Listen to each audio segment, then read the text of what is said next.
Alak na naman. Halos hindi na nga tayo makabayad na kuryente eh. Pati yung pangupa dito sa bahay, hindi ko na alam kung saan kukunin.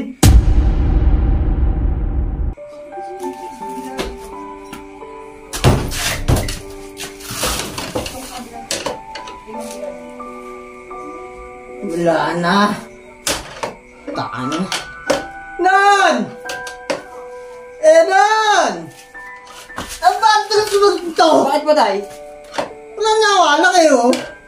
Wala po tayong alak ngayon tay. Tango mo na aso eh. Tay, mahaba na po yung... Bakit ko mahaba ng stand? Nagbabayad naman ako doon. Nagbabayad ko tayo ah. Tay, alak na naman. Wala nga tayong makain eh. Wala akong payo, wala tayong makain. Gutom mo na ng alak. Ito yung utos ko sa'yo eh oh. Tay, hindi na nga tayo papunta kahit mahaba na yung listahan doon sa tindahan. Ano naman, magbabayad naman si CJ ah. Kaya umutang ka na doon. Pare, kakawin mo lang. Pare. Pagod na ako sa trabaho eh. Pare, kung ako sa'yo, umuwi ka na. Kasi yung tatay mo lasing na lasing. Baka kung anong gawin na sa kapatid mo nun.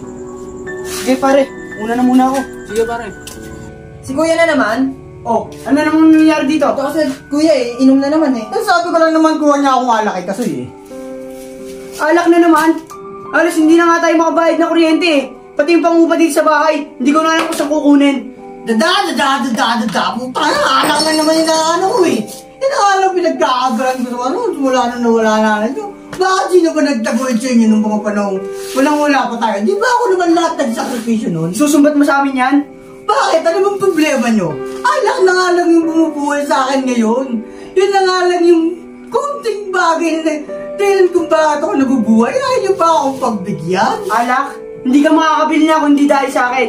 Ako nagsasakripisyo para sa akin. Di ba tatay ka? Ba't hindi ka magtrabaho? Ikaw dapat ang nagtataguhin sa amin. Tay, di ba ikaw naman dahilan ba't nawala si nanay?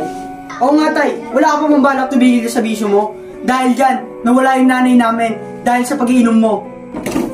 Sinusumbatan nyo ba ako? Mga wala kayong kwentang anak, magsilayas kayo!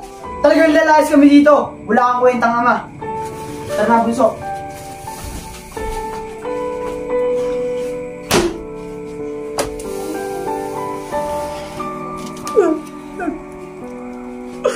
Hindi ko na alam.